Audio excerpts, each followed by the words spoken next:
Routine है उसमें भी अपना डाइट बहुत ही महत्वपूर्ण भूमिका करता है। तो इसमें हम सर 1 मिनट, एक पॉपअप विंडो आ गया है।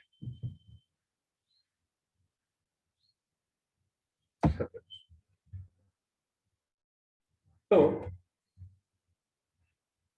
इस टॉपिक का नाम ही है अन्नाद भूतानि जायन्ते, यानी क्या? भूत यानी सब प्राणी मात्र, ये सभी अन्न से बने हुए हैं। इतना बड़ा रोल अन्न का अपने लाइफ में होता है। तो ये टॉपिक के ओर बढ़ते हैं। सबसे पहले मैं भगवान श्री धन्वंतरी और महर्षि पतंजलि को नमन करता हूँ।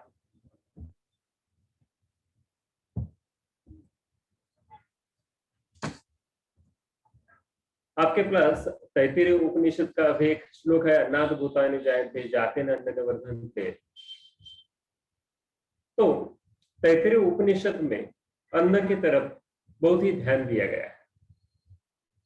हमें देखने को मिलता है कि तैत्तिरीय उपनिषद में अन्नमय कोश की भी कंसेप्ट हमें बताई है। पंचकोश में जो अपना बॉडी होता है वो अन्न के साथ ही डेवलप होता है, उसे हम फूड बॉडी भी बोलते हैं। और ऐसा भी बोला जाता है कि जैसा हम अन्न लेते हैं वैसे हम बनते हैं। तो जिस तरह आयुर्वेद योग में अन्न की प्रशस्ति की है, उसी तरह तैत्तिरीय उपनिषद में उसका रोल बहुत बड़ा है। उसके साथ ही भगवत गीता में भी अन्न यानी अन्न लेने की विधि, आहार पे भी फोकस किया गया है। तो भगवत गीता में बोला है कि युक्ताहारस्य विहारस्य युक्त चेष्टस्य कर्मसु युक्त स्वप्न अवबोधस्य योग भवति दुःखः। यानी योग अपने दुखों का नाश करने वाला ही है, पर कब करने वाला है? जब हम अपना आहार विहार, अपना कर्म, अपने सब चेष्टा, अपना जागना, अपना सोना, ये सभी हम अच्छी तरह से अगर फॉलो करेंगे तो योग दुखों का नाश करता है। बहुत सारे लोग आजकल, आप सभी योगा टीचर्स हैं, योगा साधक हैं, आपके पास भी बहुत सारे लोग आते होंगे। वो क्या बोलते हैं कि मैं अब योगा करता हूं तो मुझे कुछ भी तकलीफ नहीं होगी, मैं आसन करता हूँ, प्राणायाम करता हूँ। तो ऐसा नहीं है कि योग करने से सब कुछ तकलीफ निकल जाती। योग करने से कुछ भी तकलीफ निकलती नहीं। योग फॉलो करने से उसके सभी प्रिंसिपल, जो आहार विहार, चेष्टा, डेली रूटीन, दिनचर्या, ऋतुचर्या, सब कुछ हम जब फॉलो करेंगे तो योग दुखों का नाश करने वाला है। यानी योग दुखों का नाश करने के लिए कुछ टर्म्स एंड कंडीशंस इधर हमें दिखाई देते हैं, और वो टर्म्स एंड कंडीशंस हम सबको ध्यान में लेनी जरूरी है। उसके बाद हम तैत्तिरीय उपनिषद का पहले भी वर्णन देखा था कि अन्नमय कोश ये सबसे पहला कोश है, जिसे हम स्थूल शरीर बोलते हैं, जो अन्न के वजह से ही फॉर्म होता है। उसके साथ ही तैत्तिरीय उपनिषद में अन्न को ज्येष्ठ बोला है। ज्येष्ठ यानी क्या? सबसे बड़ा, या अन्न को परम स्थान दिया गया है। क्योंकि अन्न लेने से ही हम सब बनते हैं, तो हमारा बाकी योगा प्रैक्टिस है और बाकी अपनी स्पिरिचुअलिटी है, सब कुछ बाद में आता है। पहले हमें खाना खाना चाहिए और पहले हमें खुद को बनाना चाहिए, तब जाके हम बाकी की चीजें सोच सकते हैं। इसलिए तैत्तिरीय उपनिषद ने अन्न को ज्येष्ठ बोला है। उसके साथ ही अन्न को सर्व औषध बोला है। यानी क्या कि अगर हम अपना आहार अच्छी तरह से लेते हैं तो हमें कोई भी बीमारी नहीं होती, और तभी भी अगर हमें कुछ बीमारी होती है तो हम आहार से ही उसको ठीक कर सकते हैं। इसे सर्व औषध भी बोला गया। उसी तरह उसमें 3 जेम्स, 3 महत्वपूर्ण बताई गई। उसमें है अन्न, जल एंड वाइज थॉट्स। यानी देखो, अच्छे विचार तो सबके लिए जरूरी है, पर अच्छे विचारों के साथ साथ अच्छा आहार और जल यानी अपना पानी, ये तीनों चीजें 3 जेम्स ऑफ आवर लाइफ बोली। तो ये तीनों चीजें जब हम देखते हैं तो इन तीनों चीजों में इंक्लूड किया गया अन्न कितना महत्वपूर्ण है ये भी हमें दिखाई देता है। उसके बाद हठयोग प्रदीपिका में अगर देखें तो हठयोग प्रदीपिका में तो बहुत अच्छा वर्णन आहार पे किया गया है। इसमें मीताहार के एक नई कंसेप्ट को फॉलो की है हठयोग प्रदीपिका में।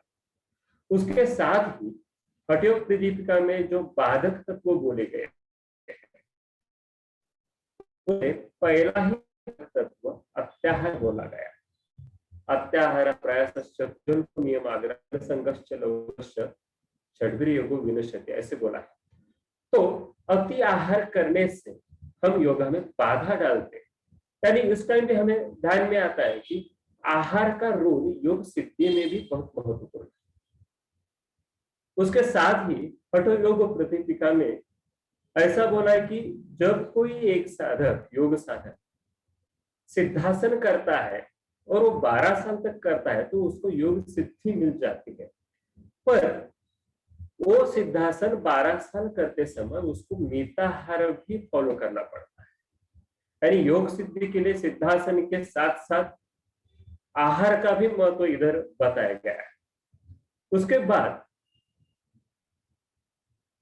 अगर हमें योगा में सिद्धि लानी है तो ब्रह्मचर्य जरूरी है, त्याग जरूरी है और योग परायण यानी निरंतर योग करना भी जरूरी है। पर अपना डाइट का अच्छा डाइट हम नहीं रख पाए तो तीनों चीजें अगर है तो भी हमें योग सिद्धि नहीं मिल सकती। इसलिए हठयोग प्रदीपिका में योग सिद्धि के लिए जरूरी चीजें क्या क्या बताई है। ब्रह्मचारी मिताहारी त्यागी योग परायण, यानी जो ब्रह्मचर्य का पालन करता है, जो मिताहार को फॉलो करता है, जो त्याग अपने जीवन में लाता है, जो निरंतर योग परायण करता है, वो योग सिद्धि तक पहुंच सकता है। उसके साथ ही हठयोग प्रदीपिका में जब हम आसन करते हैं उसके बाद प्राणायाम करने के लिए बोला है तो मिताहार फॉलो करना जरूरी है ऐसा बोला है। क्योंकि हम देखते हैं कि गुरु ने उपदेश थे, गुरु का जब उपदेश हो तो प्राणायाम करना कब चाहिए, आत्म प्राणायाम करना है। तो इसके साथ ही हमें मिताहार भी फॉलो करना है। तो ये प्री रिक्विजिट्स हठयोग प्रदीपिका में हर एक जगह पे देते हुए आहार का वर्णन किया है। उसके साथ ही आयुर्वेद में तो आहार का भंडार है। आयुर्वेद में एक श्लोक है जिसमें बोला है प्राणा प्राणम भूताम अन्नम अन्नम लोकाभिधावति वर्ण प्रसाद सौशीर्यम जीवित पृथ्वा सुखम तुष्टि पुष्टि बलम मेधा सर्वमन्य प्रतिष्ठिता। यानी क्या है, अपना जो प्राणियों का प्राण है वो अन्न में ही समा हुआ है। अपना वर्ण, अपना बल, अपना पूरा पोषण, अपना समाधान, ये सभी चीजें अन्न में ही विलीन होती है। और उसके साथ ही आचार्य चरक जो आयुर्वेद के जनक बोले जाते हैं उन्होंने त्रयोपस्तंभ दिए हैं। ये त्रयोपस्तंभ हमारे वाईसीपी के सिलेबस में भी हमें दिखाई देते हैं। तो ये त्रयोपस्तंभ यानी क्या है, अपने जीवन के 3 पिलर्स बोले गए हैं। पिलर्स यानी क्या, जो हमें सपोर्ट देते हैं अच्छी तरह से, उसे पिलर्स बोलते हैं। तो आयुर्वेद में ये 3 पिलर्स कौन से बोले हैं, पहला है आहार, दूसरा है निद्रा और तीसरा है ब्रह्मचर्य। यानी अपने जीने के लिए अच्छा आहार जरूरी है। सिर्फ आहार ही नहीं, उसके साथ निद्रा भी हमारे के लिए जरूरी है और ब्रह्मचर्य का आचरण भी जरूरी है। यहाँ पे हम देखें तो आहार, निद्रा और ब्रह्मचर्य तीनों ही चीजें ली गई। आचार्य चरक को बाकी भी चीजें लेना शायद अच्छा लगता, पर जब पिलर की बात आती है, जब सपोर्ट की बात आते हैं तो ये 3 चीजें हैं, ये 3 चीजों के सिवाय हम अपना जो लाइफ है वो अच्छी तरह से व्यतीत नहीं कर पाते। इसलिए त्रयोपस्तंभ बोले गए। और ये त्रयोपस्तंभ बोलते समय ऐसा भी बोला है कि ये तीनों त्रय स्तंभ अगर हम अच्छी तरह से फॉलो करेंगे तो ये तीनों चीजें हमारे लाइफ का, हमारे आयुष्य का रक्षण करेंगे। उसके बाद हम अलग अलग डाइट कंसेप्ट देखते हैं, जैसे कि देखो मिताहार है, हिताहार है, युक्ताहार है। ये तीनों जो डाइट कंसेप्ट है उसमें मिताहार का कंसेप्ट हमें योगा में दिखाई देता है, जैसे कि हठ योग प्रदीपिका में मिताहार बोला गया है। उसके साथ ही हिताहार, हिताहार यानी अच्छा आहार, अपने शरीर को जो हित कर है वो आहार हमें आयुर्वेद में बोला गया है। आयुर्वेद में हिताहार की कंसेप्ट रखी गई है और भगवत गीता में युक्ताहार की कंसेप्ट रखी गई है। इन महत्वपूर्ण शास्त्रों में हमें मिताहार, हिताहार और युक्ताहार तीनों का वर्णन दिखाई देता है। पर ये तीनों चीजें थोड़ा सा कंसेप्चुअल डिफरेंस है तो भी इन तीनों चीजों का एम एक ही है और एम है स्वस्थ आयुष्य, यानी क्या, निरामयता, निरोगी आयुष्य। उसमें मिताहार जो कंसेप्ट है वो मिताहार यानी मॉडरेट डाइट, यानी जो अच्छा है वो लेना है, बुरा है वो टालना है, जितना जरूरी है उतना ही लेना है। हिताहार में क्या बोला है, जो जिस समय आपको हित करे वो लेना है। जैसे कि अगर समझो आपको अच्छा लाइफ जीने के लिए जो चीजें खानी है वो तो जरूरी है, पर समझो आप बीमार है तो बीमार होते समय कुछ बाकी चीजें भी हमें खानी पड़ सकते हैं, तो वो उस टाइम हित करे इसलिए हमें खानी पड़ती है। उसके साथ ही भगवत गीता में युक्ताहार बोला गया है। युक्ताहार यानी क्या, युक्त यानी जो योग्य है उसे युक्त बोलते हैं। ये तीनों डाइट कंसेप्ट, जैसे हमने देखा कि तीनों डाइट कंसेप्ट का एक ही एम है, निरामय आयुष्य। इसके आगे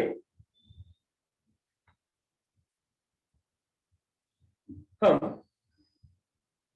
पीताहार पे फोकस करते हैं कि योगिक कंसेप्ट में आहार क्या बोला गया। तो योगिक कंसेप्ट में मीताहार ही सबसे पहले रखा गया है और ये मीताहार क्वांटिटी पे डिपेंड नहीं किया है कि हम बहुत ज्यादा खाना खा लिया तो हमें अच्छा आरोग्य मिलेगा, ये कंसेप्ट नहीं। मिताहार में आहार के क्वांटिटी के बजाय क्वालिटी पे फोकस किया गया है। उसके साथ ही बहुत लोग पूछते हैं कि फास्टिंग भी योगा में एडवाइस किया गया है क्या? तो फास्टिंग ये योगा में एडवाइस नहीं किया गया है, क्योंकि अगर हम हठ योग प्रदीपिका में देखें तो काय क्लेश विधि यानी अपने शरीर को पीड़ा देने वाली जो चीजें हैं उसमें उपवास यानी फास्टिंग का समावेश हठ योग प्रदीपिका में किया गया है। काय क्लेश विधि यानी क्या, जैसे कि स्त्री सेवन है, वन्नी यानी अग्नि के साथ बहुत बहुत देर तक रहना है, बहुत बड़ी यात्रा करनी है, सुबह सुबह उठ के ठंडे पानी से स्नान करना है, ये चीजें हमें तकलीफ देती है। वैसे ही फास्टिंग भी हमें तकलीफ देता है और ये फास्टिंग योगा में अवॉइड करने के लिए बोला गया। उसके साथ ही फास्टिंग तो अवॉइड किया गया है, उसके साथ ही अत्याहार यानी जरूरत से ज्यादा खाना भी अवॉइड किया गया है और मॉडरेट डाइट, अच्छा और जितना जरूरी है उतना ही आहार लेने के लिए सबको बताया गया है। इसलिए हठ योग प्रदीपिका में चतुर्थांश विवर्जितम आहार की कंसेप्ट रखी गई है, वो तो हम आगे जाके राशि में देखने वाले हैं। चतुर्थांश यानी क्या, अपने पेट के 4 पार्ट इमेजिन करने हैं और उसमें 3 पार्ट हमें खाना खाना है और 1 पार्ट खाली रखना है। और वो क्यों खाली रखना है, अपने शरीर में अन्न का पचन करने वाला जो समान वायु रहता है, वो समान वायु के लिए 1 पार्ट, 4 में से 1 पार्ट हमें खाली छोड़ना पड़ता है, तब जाके हमारा डाइजेशन अच्छा रहता है। तो ये थी योगिक डाइट की थोड़ी कंसेप्ट। उसके बाद अठयोग प्रदीपिका में मिताहार का एक श्लोक दिया गया है। पुष्टम सुमुदरम स्निग्धम गव्यम धातु प्रपोषणम मनोभिषितम योग्यम योगी भोजनम आचरे। यानी मिताहार कैसा होना चाहिए? तो मिताहार है पुष्टि देने वाला। पुष्टि यानी अपने शरीर के जो 7 धातु है उनका पोषण करने वाला आहार होना चाहिए। उसके साथ ही ये आहार मधुर होना चाहिए। अब मधुर यानी मीठी चीजें होनी चाहिए, पर हम थोड़ा अंदर जाके मधुर का अर्थ देखेंगे तो मधुर ये एक रस भी है और मधुर ये एक विपाक भी है। यानी क्या, जो चीजें अपने मुंह में जब जाती है तो उसका स्वाद हमें जो लगता है तो वो मधुर होता है। वैसी मधुर चीजें भी अच्छी ही है, पर कुछ चीजें हम जब लेते हैं मुंह में तो मधुर नहीं होती, पर अंदर जाके पेट में उसका डाइजेशन जब होता है तो डाइजेशन होने के बाद उसका विपाक मधुर होता है। यानी वो अन्न अंदर जाने के बाद जैसा मधुर आहार इफेक्ट देता है वैसे ही इफेक्ट देता है, उसे हम विपाक बोलते हैं। तो मधुर रस का आहार भी जरूरी है और मधुर विपाक का भी आहार जरूरी है। इसमें मैं एग्जांपल देता हूं कि बहुत सारे लोग आज शतावरी के बारे में सुनते हैं। शतावरी अपने हेल्थ के लिए बहुत अच्छा टॉनिक साबित होता है, पर हम जब शतावरी खाते हैं तो बहुत ही कड़वी होती है। कभी भी शतावरी अंदर डाइजेशन होने के बाद हमारा पोषण करती है, इसलिए उसका विपाक मधुर होता है। तो मधुर चीजें टेस्ट भी मधुर होना चाहिए और उसका विपाक भी मधुर होना चाहिए। उसके बाद ये जो आहार होता है स्निग्ध होना चाहिए। स्निग्ध यानी क्या? स्नेह गुण वाला होना चाहिए। अब स्नेह गुण वाला आहार जिसमें घी है, तेल है, वो सब कुछ अपने आहार में इंक्लूड होना चाहिए। आजकल का डाइट कंसेप्ट हम जब देखते हैं तो फैटलेस डाइट का आजकल बहुत ज्यादा चलती है, पर फैटलेस डाइट जो है वो लोग क्या करते हैं, फैट पूरा कम करते हैं। और आयुर्वेद में बोला गया है कि जब आपका फैट यानी स्नेह कम हो जाता है तो वायु की वृद्धि होने लगती है। जब वायु की वृद्धि होती है तो अपने शरीर में स्थिरता कम होकर अस्थिरता बढ़ने लगती है। और योगा में तो हमें स्टेबिलिटी चाहिए, स्थिरता चाहिए। तो ये स्टेबिलिटी लाने के लिए हमें स्निग्ध और स्नेह गुण का आहार जरूरी है। अगर योग सिद्धि तक पहुंचना है और हम स्निग्ध आहार को अपने आहार में से निकाल देते हैं तो हम योग सिद्धि से दूर जाए। इसलिए जिसको योग करना है उसने तो स्निग्ध आहार लेना ही है, और बाकी जो लोग जो योग नहीं करते उसको स्निग्ध आहार लेना जरूरी नहीं है, वैसे नहीं बोलता, और उनको सबको योग करने के लिए हमें प्रेरित करना है। उसके साथ ही मिताहार में गव्यम यानी गाय से बनी हुई जो चीजें हैं, जैसे कि दुग्ध है यानी दूध, मिल्क है, घी है, उसके साथ ही दही है, ये सब गव्यम चीजें, गाय से जो बनी हुई चीजें, वो भी हमारे शरीर के लिए बहुत हितकर है, वो भी लेने के लिए।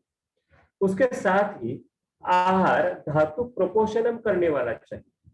धातु यानी अपने शरीर में जो सप्त धातु होते हैं, रस, रक्त, मांस, मेद, अस्थि, मज्जा और शुक्र, ये जो 7 धातु होते हैं उनका पोषण करने वाला डाइट चाहिए। और उसके साथ ही डाइट मनोभिलिषितम चाहिए, जैसे कि हमें अभिलाषा यानी खाने के लिए अच्छा लगे वैसा भी डाइट चाहिए। आजकल हम देखते हैं कि बहुत सारे घरों में छोटे छोटे बच्चों को जो चीजें अच्छी नहीं लगती वो भी उनमें भरी जाती है। लड़का बोलते है कि मम्मी मुझे अच्छा नहीं लगता, मैं खा नहीं सकता, तभी भी मम्मी उनको सब्जी वगैरह सब कुछ देती रहती है। तो यहाँ हमें एक चीज ध्यान में रखनी है कि डाइट अच्छा भी होना चाहिए, गुण धर्मों से अच्छा होना चाहिए, शरीर के लिए भी अच्छा होना चाहिए, पर उसके साथ ही वो मन को भी अच्छा लगना चाहिए। खाते समय अगर हमें समाधान हो रहा है, आनंद हो रहा है, तो ही उस डाइट का अच्छा इफेक्ट हमें दिखाई देगा। डॉक्टर तो सर एक मिनट चलता है जिसमें अहितकर भोजनम, अहितकर यानी जो आहार हमें हमारे धातु के लिए हितकर नहीं है, उसे हम अहितकर भोजन बोलते हैं। अहितकर भोजन में भी दो टाइप होते हैं। एक टाइप रहता है धातु नाशक और दूसरा टाइप रहता है दोषवर्धक। यानी जो आहार हमारे धातु का नाश करने वाला है वो भी हितकर है, और जो आहार हमारे दोष वात पित्त और कफ को बढ़ाता है वो भी हितकर है। तो हमें बैलेंस रखना पड़ता है कि कोई भी डाइट धातु का नाश भी ना करे और दोष को भी ना बढ़ाए। फॉर एग्जाम्पल अगर हम देखेंगे तो समझो अगर हम घी ले रहे हैं, तो घी क्या करता है, अपने धातु का पोषण करता है। पर घी अगर मात्रा में ज्यादा हो जाए तो हमारा कफ दोष का भी वर्धन करता है। तो दोनों का बैलेंस होना चाहिए। घी का अच्छा फायदा जो है उसके साथ अगर उसका हम लिमिट क्रॉस कर दे तो दोषवर्धक भी हो सकता है। तो ऐसी चीजें हमें बैलेंस के साथ लेनी। उसके साथ ही पुनरअपि उष्णीकृतम, हीटेड अगेन एंड अगेन। अभी तो आजकल तो ये बहुत सारे घरों में दिखाई देता है कि सुबह बनाई हुई सब्जी शाम को गर्म करके खाई जाती है, कल का खाना दूसरे दिन खाया जाता है। तो जो कुछ डाइट हम फिर से गर्म करते हैं वो भी अहितकर है। तो अभी अगर बहुत ही काम हो रहा, अगर हम बिजी हैं तो सुबह का खाना हम शाम को एक बार खा सकते हैं, पर आज का खाना हम कल नहीं खा सकते। इतना तो हम आज के दिनों में फॉलो करना ही चाहिए। उसके साथ रुक्षम यानी ड्राई चीजें, रुक्ष गुण है तो रुक्षम आहार भी हमें नहीं लेना है। अब मीताहार में स्निग्ध आहार इंडिकेट किया है तो ऑब्वियसली रुक्ष आहार है कॉन्ट्रा इंडिकेट किया गया है। रुक्ष चीजें यानी क्या, जो चीजें हमारा रुक्ष गुण बढ़ाती है। जैसे कि अभी आजकल सभी लोग ब्रेड खाते हैं, बिस्किट या बेकरी प्रोडक्ट्स खाते हैं, वो सभी अपने शरीर में ड्राइनेस बढ़ाते हैं। उसके साथ ही बहुत लोग जैसे बोलते हैं कि चिवड़ा होता है, परेशान होता है, ऐसी भी चीजें बहुत लोग खाते हैं, वो भी रुक्ष है। तो रुक्षता बढ़ने के बाद अपना वात दोष बढ़ता है, वात दोष बढ़ने के बाद चंचलता बढ़ती है, चंचलता बढ़ने के बाद स्थिरता कम हो जाती है। तो योगी के लिए स्थिरता जो जरूरी है वो कम होने के बाद योग सिद्धि नहीं मिल पाती। उसके साथ ही जो आहार सॉल्टी है उसे भी अवॉइड करना है। सॉल्टी क्यों अवॉइड करना है, सॉल्टी को हम लवण बोलते हैं, लवण रस अवॉइड करना है। लवण रस अपने भोजन में जरूरी है, पर कितना जरूरी है, हमें उस फूड को टेस्ट देने के लिए जितना लगता है उतना ही जरूरी है। उसके आगे लवण चीजें, उसके आगे जो लवण चीजें हैं वो हमारे धातुओं का नाश करती है। अभी आप भी देखते हैं कि जो बहुत ही सॉल्टी खाना खाता है उसके बाल जल्दी से झड़ जाते हैं, उसकी स्किन ब्लैकिश हो जाती है, उसकी तबीयत कम हो जाती है। तो सॉल्टी डाइट भी हमें कम करना पड़ता है। उसके साथ ही बिटर सोअर आम्ल डाइट जो है वो भी कम करना है। मैं कम बोल रहा हूँ, पूरा अवॉइड करने के लिए नहीं बोल रहा हूँ, क्योंकि अपना जो डाइट है वो षड रसों से युक्त होना ही चाहिए, बट कितना रस कितनी मात्रा में चाहिए उसे हमें देखना जरूरी है। नमक है तो नमक एक पिंच में डालना चाहिए। सोअर यानी आम्ल जो चीजें हैं वो हमें एक चम्मच, यानी हम जो पिकल्स लेते हैं अपने डाइट में वो भी रहनी चाहिए, पर बहुत ही कम रहनी चाहिए। वो पिकल्स का अगर ज्यादा बढ़ देते हैं तो अपना पित्त दोष और वात दोष दोनों ही बढ़ जाते हैं। उसके साथ ही लिपी वेजिटेबल्स भी हमें अवॉइड करने। अब ये बहुत ही कॉन्ट्रोवर्शियल टॉपिक है कि लिपी वेजिटेबल्स अवॉइड कैसे करें, क्योंकि आजकल मॉडर्न साइंस बोलता है कि बहुत सारे लिपी वेजिटेबल्स हमें लेने चाहिए, पर योग और आयुर्वेद बोलता है कि अपने शरीर में वृक्ष गुण बढ़ाते हैं, उसके साथ ही वो हमें पोषण नहीं देते। तो वो हमें क्या प्रोवाइड करते हैं? तो लीफी वेजिटेबल से फाइबर प्रोवाइड होता है, और फाइबर हमारे डाइजेस्टिव हेल्थ के लिए अच्छा है, पर हमें पोषण नहीं देता। फाइबर हमारा कॉन्स्टिपेशन दूर करने के लिए, पेट अच्छी तरह से साफ होने के लिए फाइबर जरूरी है, पर उससे पोषण नहीं मिलता है। तो ये लीफी वेजिटेबल्स सिर्फ उस चीज के लिए लेने के बजाय, हम अगर अच्छे से योग साधना करें और हमारा डाइट अच्छा ले, तो भी पेट अच्छी तरह से साफ हो जाता है। लीफी वेजिटेबल्स की जरूरत ही नहीं। उसके साथ ही आयुर्वेद बोलता है कि लीफी वेजिटेबल्स ये न खाने वाली चीजों में अग्रय है, यानी जो चीज हम बिल्कुल न खाए उसमें लीफी वेजिटेबल पहले आता है, क्योंकि लीफी वेजिटेबल्स का लाइफ बहुत ही कम होता है। तो जो चीज खुद ही दीर्घायुष्य नहीं है, वो हमें क्या दीर्घायुष्य देगी, ऐसा कंसेप्ट आचार्य चरक ने बोला है। उसके साथ ही उत्कटम, उत्कटम यानी क्या? उत्कट यानी जो चीजें हैं उनको मोड़ आते हैं। मोड़ यानी हम मटकी वगैरह देखते हैं, वो चीजें तो बहुत लोग खाते हैं। सुबह सुबह उठ के एक प्लेट मटकी खाने वाले तो बहुत लोग हैं। वो क्या बोलते हैं कि ये अच्छा डाइट है। तो जो मटकी वगैरह जो चीज है वो हमारे शरीर में वात दोष बढ़ाती है। वात दोष बढ़ने से फिर से वात दोष बढ़ गया तो चंचलता बढ़ गई, स्थिरता कम हो गई। तो योगी के लिए स्थिरता चाहिए। मैं हर एक चीज में यही बोल रहा हूं, क्योंकि मिताहार जब हम देखते हैं तो सभी जगह वात दोष को बैलेंस कर लो, वात दोष को बढ़ने ना दो, ये पहले ध्यान में रखा। अगर कफ बढ़ा है तो कफ दूर करने के लिए शुद्धि क्रिया बोली गई है, कफ और मेदज कर्म शुद्धि कर। पर अगर वात बढ़ जाता है तो वो वात को बैलेंस करना हमारे बस की बात नहीं है। तो अपने डाइट से ही हमें उसे बैलेंस करना। इसलिए वात का जो रेफरेंस है वो हमें बहुत चीजों में दिखाई देता है कि वात दोष अपने मन को और शरीर को हिला देता है। उसके साथ ही अहितकर भोजन यानी क्या बोला है, सॉरी, हितकर भोजन क्या बोला है? तो गेहूं है, राइस है, बार्ली है, मिल्क, घी, बटर, हनी, शुगर, जिंजर, मुद्ग, मुद्ग यानी मूंग, पटोल, ये सब चीजें हम ले सकते हैं। उसमें भी मैं मुद्ग की तरफ ध्यान देता हूँ कि मुद्ग जो यानी मूंग की दाल है, वो खाने के लिए श्रेष्ठ चीजों में पहली आती है। मूंग की दाल, मूंग की खिचड़ी, उसका सूप आप दे सकते हैं। अभी तो कोरोना चल रहा है, तो कोरोना के पेशेंट में सिर्फ मूंग का सूप अगर उसमें आप दे देंगे तो उसमें वात भी कम हो जाता है, उसके सांस की तकलीफ भी दूर हो जाती है, और उसको जो टेस्ट और स्मेल नहीं आता वो भी बढ़ जाता है। मूंग के अभी एक रिसर्च भी हुआ है, उसमें ध्यान में आया है। उसके साथ एक पटोल, पटोल यानी मराठी में उसे पडवळ बोलते हैं। तो जो पटोल है वो बहुत अच्छा है। पटोल का एक रोल है, कंफ्यूजिंग रोल है। पटोल वात दोष को बढ़ा देता है, पर इतना भी नहीं बढ़ाता कि अपने योग साधना में वो तकलीफ डाले, पर बाकी हेल्थ के लिए पटोल भी अच्छा है। उसके साथ ही दिव्य उदकम, दिव्य उदकम यानी क्या? अच्छा पानी, जिस पानी को किसने कंटामिनेट नहीं किया है, वो पानी यानी दिव्य उदकम। प्राचीन कालों में तो बारिश का जो पानी है उसे दिव्य उदक बोला जाता था। उसे माघा नक्षत्र का जो पानी है वो कलेक्ट करके पीने के लिए, यूज करने के लिए बोला था।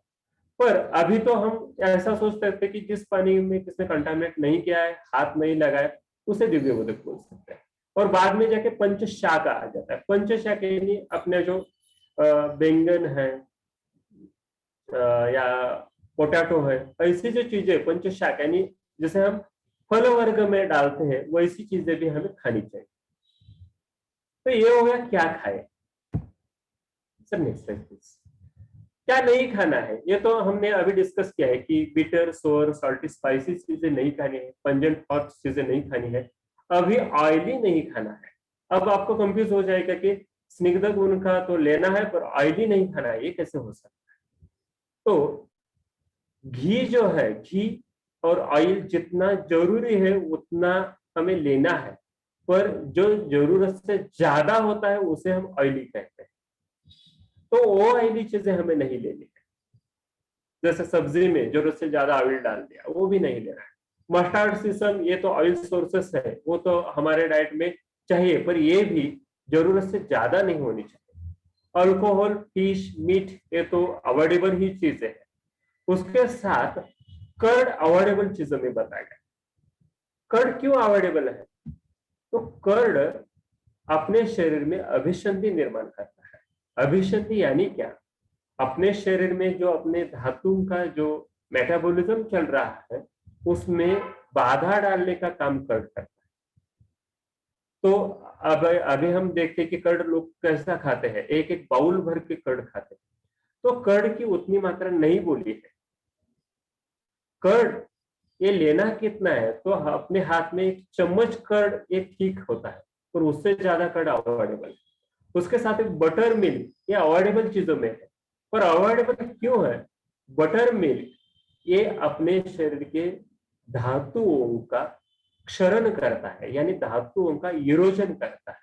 पर इसमें भी ध्यान में रखना है कि कभी कभार हमने बटर मिल्क ले लिया तो उससे प्रॉब्लम नहीं होगा, पर हर रोज अगर हम बटर मिल्क लेंगे तो प्रॉब्लम हो जाएगा। उसके साथ कुलथ, कुड़ित बोलते हैं, ये भी अवॉइडेबल है। कुड़ित भी क्या करता है? अपने धातुओं का नाश करता है। गार्लिक, ओनियन जैसी चीजें तो बताई गई कि वो रज और तम को बढ़ाती है, तो वो भी हमें अवॉइड करनी है। Please next slide.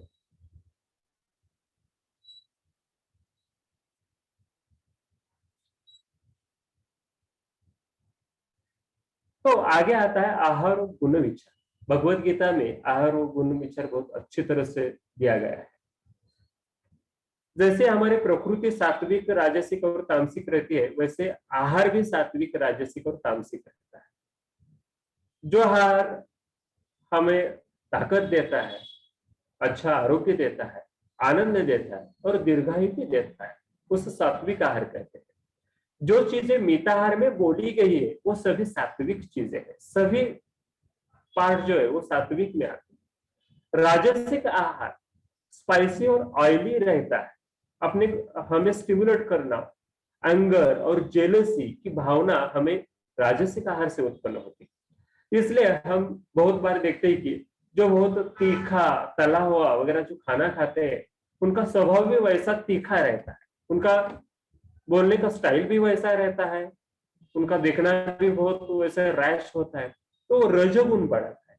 और तामसिक जो आहार है, तामसिक आहार यानी जो खराब हो चुका, स्टेल है, जो कंटामिनेटेड है, वो डाइट हमें तमोगुण बढ़ाने की तरफ लेता है, और इससे हम लेजी, डल और स्टबर्न बन जाते हैं। कुछ करने की इच्छा नहीं होती, और जो कुछ करते हैं कभी अच्छा नहीं करते, हमेशा बुरा करने वाला जो मेंटेलिटी होता है वो तामसिक आहार से बढ़ता है। इसलिए बोला है कि जैसा हम खाते हैं वैसा हम बनते हैं।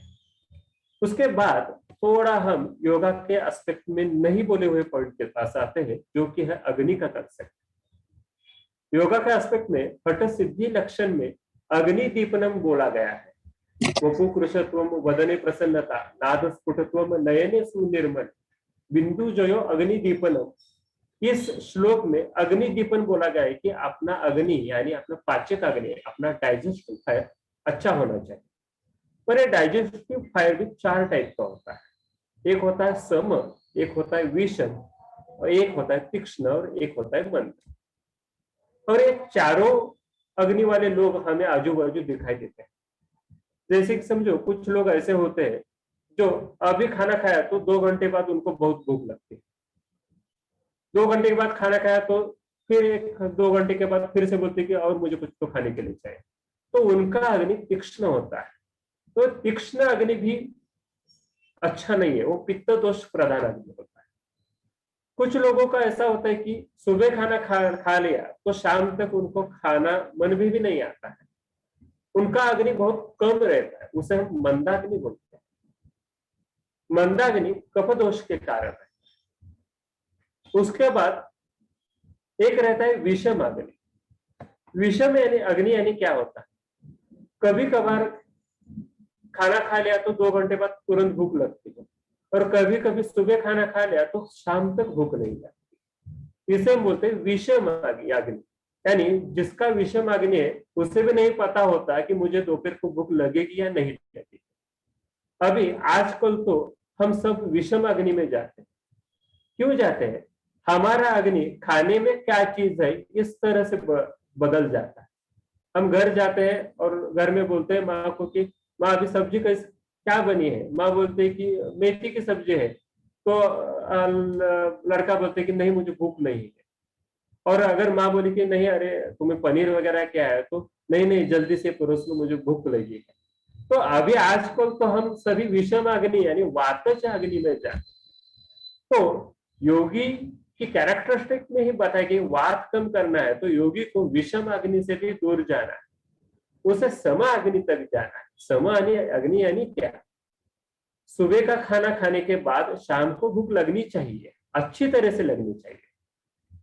ऐसा नहीं कि भूख लगे ना लगे शाम को खाना, नहीं, सुबह का खाना शाम तक डाइजेस्ट होना चाहिए और उस समय हमने खुशी से खाना भी चाहिए। तो ये हो गया अग्नि विचार। उसके बाद आता है प्रकृति विचार। तो प्रकृति विचार में क्या होता है, हमारे आसपास तीन प्रकृति के लोग हमें दिखते थे, वातज रहता है, पित्तज रहता है और कपज रहता है।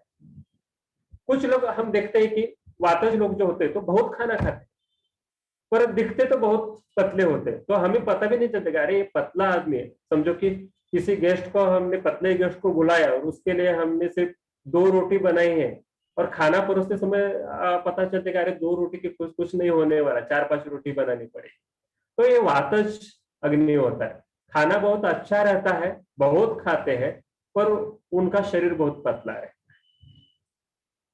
पित्तज अग्नि कैसा होता है, उनका स्वभाव ऐसा रहता है कि लंच ब्रेक में, अगर समझो 12 बजे का लंच ब्रेक है और 12:15 बजे बज रहे हैं और समझो मडेकर जी ने लेक्चर बंद ही नहीं किया, तो डिस्टर्ब हो जाते हैं, अरे 15 मिनट लेट हो गया, मुझे भूख लगी है, खाना खाना चाहिए, और चिड़चिड़ाहट होने लगती है।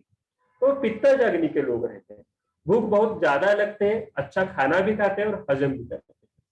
और कफज अग्नि के लोग, कफज अग्नि के जो लोग रहते हैं वो बहुत ही मंदाग्नि वाले, जिनको खाना खाया और न खाया कुछ फर्क नहीं पड़ता, पर वो दिखते बहुत बड़े हैं, ऐसा लगता है कि ये आदमी कितना खाना खाता होगा, पर खाना खाते समय वो आधी रोटी खा के ही उठता है। तो यह प्रकृति के अनुसार उसका डाइट रहता है। और जो खाना ज्यादा खाता है वो पतला, और जो कम खाता है वो बहुत स्थूल हमें दिखाई देता है। उसके साथ बाद में हम देखेंगे कि खाना कब खाना है।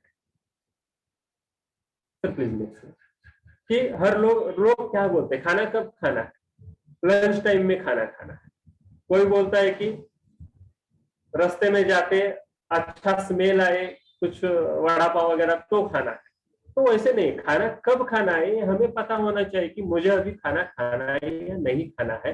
पर उसे बोलते हैं कि डाइजेशन अपना पहला हुआ है क्या देखो और तब खाना खाओ। और डाइजेशन हुआ है कि नहीं वो कैसे पता चलता है, तो उसके लिए लक्षण दिए हैं। उद्गार से शुद्धि ही, यानी अपना जो उद्गार आता है जिसे हम ढेकर बोलते हैं वो अच्छी आनी चाहिए। अगर समझो जो ऊपर खाना आता है वो खट्टा आ गया, खट्टी डकारें आ गई, तो समझ लेना कि अपना डाइजेशन नहीं हुआ है। अपना डकारें अच्छी आनी चाहिए, उसको स्मेल नहीं होना चाहिए। उसके बाद उत्साह, हमें फ्रेश जब लगता है तो समझो कि अपना खाना हजम हो चुका होता है, उत्साह हमें महसूस होता है। वेगोत्सर्ग यथोचित, यानी अपनी जो वेग है, मल और मूत्र प्रवृत्ति अपनी जो होती है, यूरिनेशन और डिफिकेशन, वो अच्छी तरह से होते हैं। अगर अपना खाना डाइजेस्ट होता है ना तो अच्छी तरह से हम मल मूत्र प्रवृत्ति करते हैं। और जो लोग हमें बोलते हैं कि मेरा कॉन्स्टिपेशन है, तो समझ लेना कि उसका डाइजेशन में प्रॉब्लम है, डाइजेशन नहीं होता, इसलिए शरीर वो अन्न को आगे ढकेलता नहीं। तो वेगोत्सर्ग भी यथोचित होनी चाहिए। उसके बाद लघुता, यानी हमें लाइट लगना चाहिए, हल्का लगना चाहिए, हल्का महसूस होना चाहिए। और उसके बाद हमें भूख और पिपासा, यानी जो हम बोलते हैं कि तृष्णा की भावना होनी चाहिए। जब हमें भूख अच्छी तरह से लगती है तो समझ लेना कि अपना पहला जो लिया हुआ खाना है वो हजम हो चुका है, और उसे हम जीर्ण आहार से लक्षणम, यानी क्या, जो डाइट डाइजेस्ट हो चुका है उसके लक्षण ये है। ये सभी में आजकल नहीं दिखते। आजकल हम खाना खाते हैं पर वो घड़ी के अनुसार खाते हैं, अपने पेट के अनुसार नहीं खाते। तो प्लीज नेक्स्ट। और डाइजेशन नहीं हुआ उसके क्या कैरेक्टरिस्टिक है, हमें हेवी लगता है, हल्का नहीं महसूस होता। डिफिकेशन, मल प्रवृत्ति भी अपनी अच्छी नहीं रहती, अंगमर्द रहता है, अपने शरीर में थोड़ा थोड़ा दर्द महसूस होता है, उत्साह नहीं रहता, फ्रेश नहीं लगता, अम्लिका यानी खट्टी डकारें आने लगती, उसके साथ ही प्रसेक, मुंह में पानी आने जैसा लगता है, रुल्लास यानी नॉशेटिंग लगता है, उल्टी आने जैसा लगता है, ज्वर प्रचिति यानी थोड़ा अच्छा नहीं लग रहा, शायद मुझे फेवरिश लग रहा है, ऐसे भी लगता है, क्षुधा अप्रचिति, भूख नहीं लगती, और भार वृद्धि, वेट बढ़ते जाता है।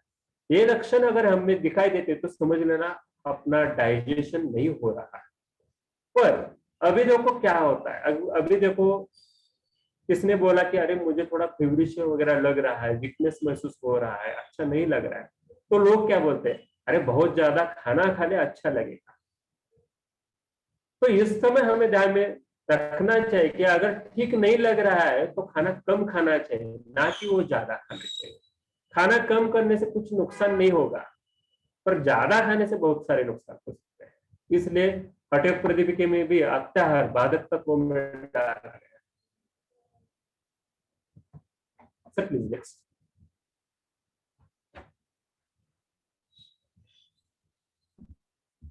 उसके बाद खाने का राशि यानी उसकी मात्रा कितनी होनी चाहिए। गुरु नाम अर्ध संयुक्तम, लघु नाम न अति तृप्तता, यानी क्या, जो गुरु गुण के डाइट है, जैसे घी है, दही है, रोटी है, वो सभी जो डाइट है वो अर्ध संयुक्तम, अर्ध संयुक्तम यानी क्या, आधा पेट भर के खाना चाहिए। समझो अगर आपको किसने खाने के लिए बुलाया है शादी में, तो ध्यान में रखना सभी डाइट गुरु रहता है तो आधा ही लेना चाहिए। और लघु डाइट है, लघु यानी बहुत हल्का है, हल्का यानी चावल है, तो चावल आप भरपूर खा सकते हैं, पर कितना खाना है, न अति तृप्तता। इसमें थोड़ा एक श्लोक में मिस्टेक है, न अति तृप्तता यानी क्या, बहुत ही पेट भर के नहीं खाना चाहिए। चावल वगैरह है तो खाना खा लो अच्छी तरह से, पर बहुत ज्यादा पेट ऐसा मुंह से वापस आने तक नहीं खाना चाहिए। लघु नाम अर्ध संयुक्तम, लघु नाम न अति तृप्तता। उसके साथ ही देखो खाना आयुर्वेद में बोला गया है, योग में भी बोला गया है कि कितना है, एक जो टाइप है घन आहार का, वो एक टाइप में 3 भाग कर लेना, उसका एक भाग घन आहार लेना है, एक भाग द्रव यानी दूध पानी वगैरह एक भाग लेना है, और एक भाग हमें खाली छोड़ना है। थोड़ा योगा और आयुर्वेद में रेशो के अनुसार डिफरेंस हमें यहाँ दिखाई देता है, पर तभी भी कंसेप्ट एक ही है कि खाना खाने के बाद एक थोड़ा तो जगह हमें दोषों को रखनी चाहिए। उसके बाद सर प्लीज नेक्स्ट। आहार और काल विचार, एक बहुत अच्छा श्लोक दिया गया है, काल भोजनम आरोग्य कराना।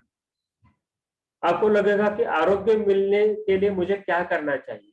आरोग्य मिलने के लिए बहुत सारे लोग बोलते हैं सर मैं अच्छा हेल्दी रहने के लिए क्या करूं, व्यायाम कर लूं, योगा कर लूं, क्या कर लूं। तो सबसे पहले बोलना चाहिए कि कुछ भी ना कर, पर पहले टाइम पे खाना खा। काल भोजनम आरोग्य कराना, अपने योग्य अच्छे काल में, काल यानी क्या, अपने टाइम में अपना, अगर डाइजेशन में हमने देखा कि मुझे 12 बजे भूख लगती है तो 12 बजे भूख लगने के बाद खाना खाना है, 12 बजे के बाद भी नहीं खाना है और 12 बजे के पहले भी नहीं खाना है। टाइम में खाना अगर खा लिया तो आरोग्य का नाम, आरोग्य देने वाले चीजों में अग्र यानी पहले आता है काल भोजनम। अभी हर एक पेशेंट को मैं बोलता हूँ कि अगर आप बैंक में जाते हैं तो बैंक में जब उनका टाइमिंग होता है तभी हम जाने के बाद अपना काम होता है। बैंक 10 बजे खुलता है और मैं 9 बजे जाके बैठा तो मुझे कोई एंटरटेन नहीं करता, और बैंक 5 बजे के बाद बंद होने के बाद मैं गया और रात भर उधर बैठा रहा, तभी मेरा काम नहीं होता। क्योंकि काल भोजनम बहुत जरूरी है। जिस काल में हम खाना खाते हैं उस खाने का ही डाइजेशन हो पाता है। Sir please next. उसके साथ ऋतु के अनुसार भी हमें खाना रखना है। जैसे कि ऋतु है शिशिर, वसंत, ग्रीष्म, वर्षा, शरद और हेमंत।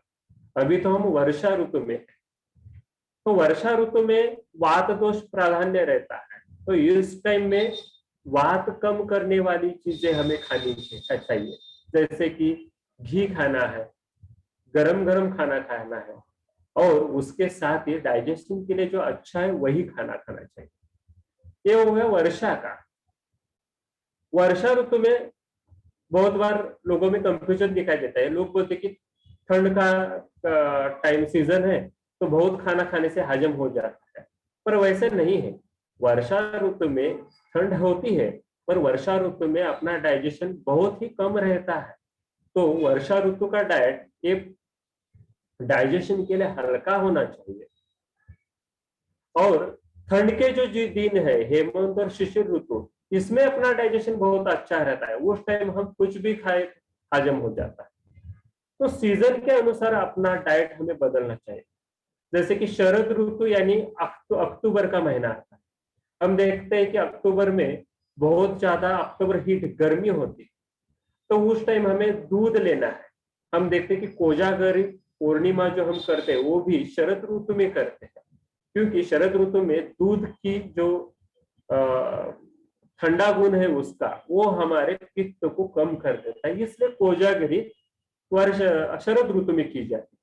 पर आजकल के दिनों में हम देखते हैं कोजागरी कैसे करते हैं, टेरेस पे जागते हैं सभी लोग, डीजे लगाते हैं, बहुत ज्यादा खाना और मद्य सेवन भी रहता है। तो कोजागरी का जो प्रयोजन है उसके सीधा अपोजिट हम करते हैं। उसके साथ ही हेमंत ऋतु जो दिवाली का सीजन आता है, हेमंत ऋतु में दिवाली क्यों आई है, तो दिवाली के दिनों में हमें बहुत सारे अच्छे लड्डू वगैरह खाने के लिए मिलते हैं। क्यों मिलते हैं, क्योंकि डाइट डाइजेस्ट करने के लिए अपना अग्नि अच्छा रहता है उस टाइम। शिशिर में जब जाते हैं तो मकर संक्रांति का टाइम रहता है, उस मकर संक्रांति में हमें गुड़ है, तिल खाना खाने के लिए बोला है, उसी टाइम भी डाइजेशन अच्छा रहता है। वसंत ऋतु में जब हम जाते हैं तब हम देखते हैं कि उस वसंत ऋतु में गुड़ी पाड़वा करते हैं, तो गुड़ी पाड़वे में जब उसके लिए तिक्त रस यानी कड़वा कडुनिंब दिया जाता है, जिसे हम इंडिका बोलते हैं, वो दिया जाता है। तो वसंत ऋतु में वो क्यों दिया जाता है, क्योंकि वसंत ऋतु का जो कफ है वो कफ बैलेंस के लिए वो नीम हमें काम करता है। तो सभी चीजों में कुछ कुछ सीजन के अनुसार डाइट, हमें परंपरागत जो डाइट आते हैं सीजन के अनुसार आए हुए हमें दिखते हैं। ग्रीष्म ऋतु यानी गर्मी के सीजन में हम देखते हैं कि अक्षय तृतीया में ऐसा बोलते हैं कि आमरस जो होते हैं, तो आमरस अपने भगवान को चढ़ाना होता है, तो आमरस भगवान को चढ़ाने के बाद खुद खाना है, क्योंकि आमरस का जो ठंडा गुण है वो ग्रीष्म में हमें एनर्जी भी देता है और शरीर में शीत गुण भी प्रदान करता है। Sir please next.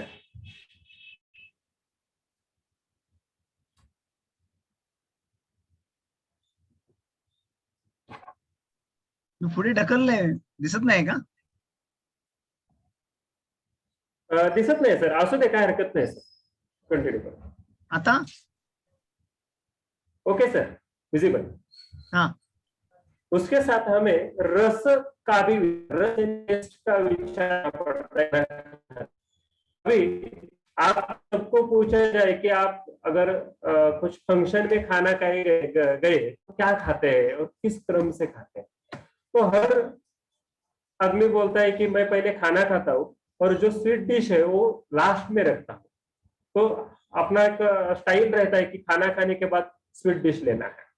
तो क्या होता है, जब हम खाना खाते हैं, भूख लगती है, तब अपना डाइजेस्टिव फायर अच्छा रहता है, उसमें खाना डालने के बाद डाइजेस्टिव फायर धीरे धीरे धीरे कम हो जाता है, और खाना पूरा होने के बाद डाइजेस्टिव फायर बिल्कुल कम हो जाता है। और वो कम होने के बाद हम मीठा खाना खाए तो वो हजम नहीं होता।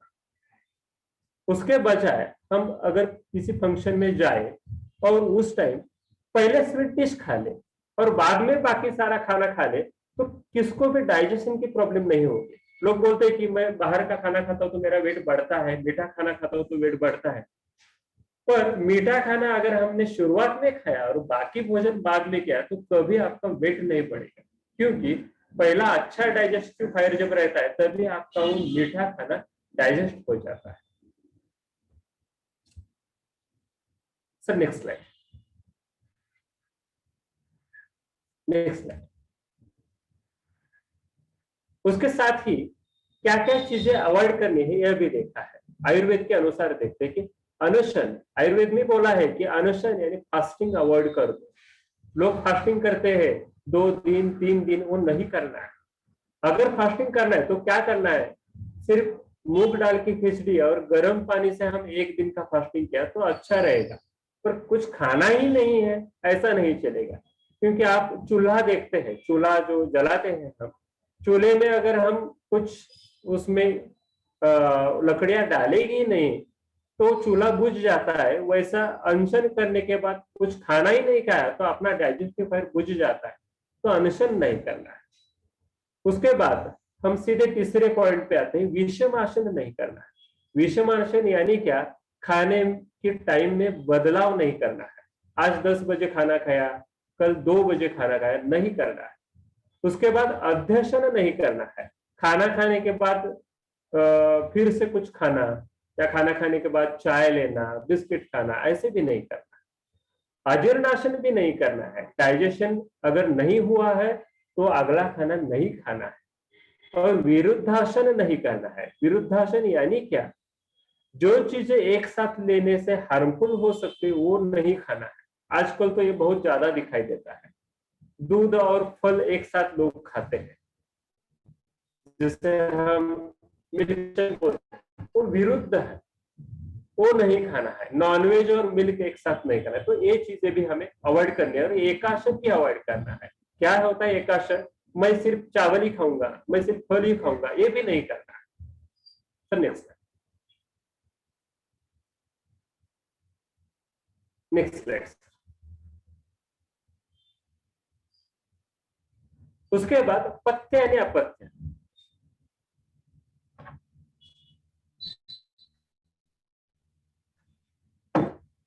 मी चेंज करतोय, दिसत नाहीये का? दिसते सर, आणखी एक नेक्स्ट स्लाइड घ्या, कारण हा, हे मी सांगेन आपला टाइम कमी आहे ना। बरं बरं, ठीक आहे. येस सर, येस सर, थोडी थोडी एक स्लाइड अगोदरची, हे त्याच्या दिस अगोदरची। Yes yes yes. पथ्य एंड अपथ्य का एक विचार आयुर्वेद में बोला गया है। जो हमें करना चाहिए उसे हम पथ्य बोलते हैं, जो हमें करना नहीं चाहिए उसे हम अपथ्य बोलते हैं। डूज यानी पथ्य, डोंट्स यानी अपथ्य। तो आयुर्वेद में एक जगह पे बोला है कि पेशेंट को हम जब पथ्य और अपथ्य एडवाइस करते हैं तो उसने अगर फॉलो किया तो ठीक हो जाता है, नहीं फॉलो किया तो ठीक नहीं होता। इसलिए बोला है कि जो पथ्य फॉलो करता है उसको मेडिसिन की जरूरत नहीं होती, क्योंकि पथ्य फॉलो करने से ही वो ठीक हो जाता है। और जो पथ्य फॉलो नहीं करता उसको भी मेडिसिन की जरूरत नहीं होती, क्योंकि जो पथ्य फॉलो नहीं करता उसको कितना भी मेडिसिन दो वो ठीक नहीं होता। इसलिए वो ऐसे बोला है कि जो पथ्य फॉलो करता है there is no need of medicine, और जो पथ्य फॉलो नहीं करता उसको भी मेडिसिन ना। तो यहाँ पे हमें दिखाई देता है कि आहार का रोल अपने औषध से भी ज्यादा है। और इसलिए काश्यप संहिता में बोला गया है कि नच आहार समम किंचितम वैश्य उपलब्धते। आहार जैसा कोई भी मेडिसिन नहीं है। आहार से हम हर एक रोग के साथ स्ट्रगल कर सकते हैं और ठीक भी हो सकते हैं। शक्य थे आपके अन्न मात्रे ने नरह कर तुम गिरमया। इस कारण कौन सा भी आहार अगर अच्छी तरह से लिया तो आदमी को ठीक और स्वस्थ रख सकता है। Sir next slide please. तो कैसे खाना खाना है, देखो तन मना भुंजितम, ये फैमिली देख रहे हैं। ये जो दृश्य हमें देख रहा है ये सभी फैमिली में अगर दिखाई देगा तो कोई भी बीमार नहीं होगा। तो शायद कोरोना या कुछ भी अगर पैंडेमिक आ गया तो भी ऐसा खाना खा के हम अपना स्वास्थ्य मेंटेन कर सकते हैं। तन मना भुजितम, त्याने यानी शरीर और मन यानी अपना माइंड दोनों के साथ मिला के हमें खाना खाना है। Next slide. ये पिक्चर है, बहुत सारे घरों में हमें दिखाई देता है। तो ये हमें फॉलो नहीं करना है। ये छोटा बच्चा है, इसकी शायद कुछ गलती नहीं है, ऐसा ही इमेज मेरे पास आ गया है।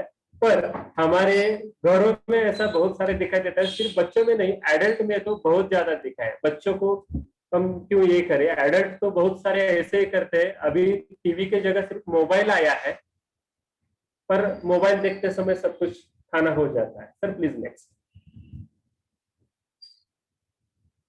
तो ये था जो मुझे आपके साथ शेयर करना था। शायद अगर आपको या सर अगर परमिट करते हैं तो आप कुछ आपके डाउट है तो पूछ सकते हैं।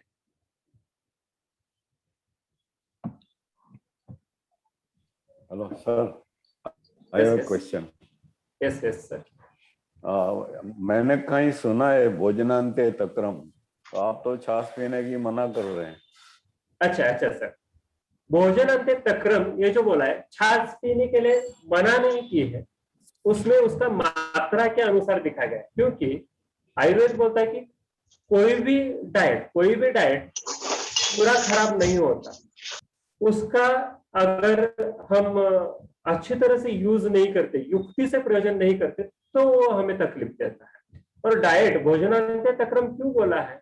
भोजन करने के बाद तक्र आम्ल रस का होता है, खट्टा होता है, और आम्ल रस अपने पित्त दोष को बढ़ा के अपना डाइजेशन अच्छा करता है। इसलिए भोजनांते तक्रम, भोजन करने के बाद एक वाटी तक्र हमने अगर ले लिया तो डाइजेशन के लिए अच्छा है।